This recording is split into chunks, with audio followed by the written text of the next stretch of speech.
উৎসাহ উদ্দীপনার মধ্য দিয়ে সমগ্র ত্রিপুরা রাজ্যে শুরু হয়েছে বাসন্তী পুজো। সোমবার মহাসপ্তমীর পুণ্যতিথিতে জাঁকজমকপূর্ণভাবে বাসন্তী পুজোর আয়োজন করা হয়েছে আগরতলা শহরের দুর্গাবাড়িতে। দেবী দুর্গা নারীর আভ্যন্তরীণ শক্তির প্রতীক ও শুভের উপর ভালোর জয়। তিনি পৃথিবীর প্রতিটি জীবের সর্বজনীন মা। প্রসঙ্গত, হিন্দু বাঙালিদের অন্যতম প্রধান উৎসব দুর্গাপূজা। আশ্বিন মাসে জাঁকজমকপূর্ণভাবে দুর্গাপূজা হলেও চৈত্র মাসের এই পুজো বাসন্তী পুজো নামে পরিচিত। রাজধানী দুর্গাবাড়িতে অন্যান্য বছরের মতো এবছরও বেশ জাঁকজমকপূর্ণভাবে ধর্মীয় ভাব গম্ভীর পরিবেশে বাসন্তী পুজো অনুষ্ঠিত হয়েছে।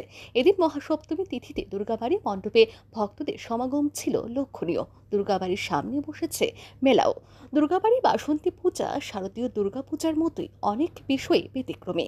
এখানে মা দুর্গা দেবীর মতোই বাসন্তী পুজোতেও দেবীর দুহাত রাজামল থেকে এমনই হয়ে আসছে। দেবীর ৮ হাত থাকে পেছনে লুকানো, দেখা যায় না।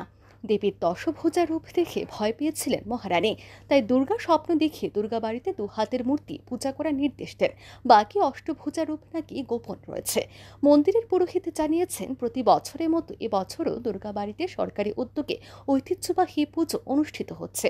বোধনের মধ্য দিয়ে সোমবার পুজোর আনুষ্ঠানিক সূচনা হয়েছে। সবচেয়ে ভীত পুজো হচ্ছে, এখন হোম হচ্ছে, বলি হয়েছে, হোম হচ্ছে 12টায় মার স্বামী শান্তবাড়ি আদি ভোগ হবে, বিকেলবেলা 7টায় মার আরতি হবে, তারপর লুচিপুরি ভোগে বন্ধ হয়ে যাবে। আজকে এবছর ভক্তদের ভিড় কীরকম রয়েছে? ভিড় হচ্ছে, আস্তে আস্তে ভিড় হচ্ছে। কালকে তো প্রতিদিন প্রচুর ভক্ত হয়েছিল, এখন ভিড় হবে, যেমন থেকে ভালো ভিড় হবে। আজকে সবাই পুজো পুজো আসছে মাকে দর্শন করতে। নতুন বছরে বাসন্তী মায়ের কাছে সুখ শান্তি কামনা করেছেন রাজ্যবাসী। সোমবার মহাসপ্তমী তিথির পর মঙ্গলবার হবে মহা অষ্টমীর পুজো। ব্যুরো রিপোর্ট, আর নিউজ।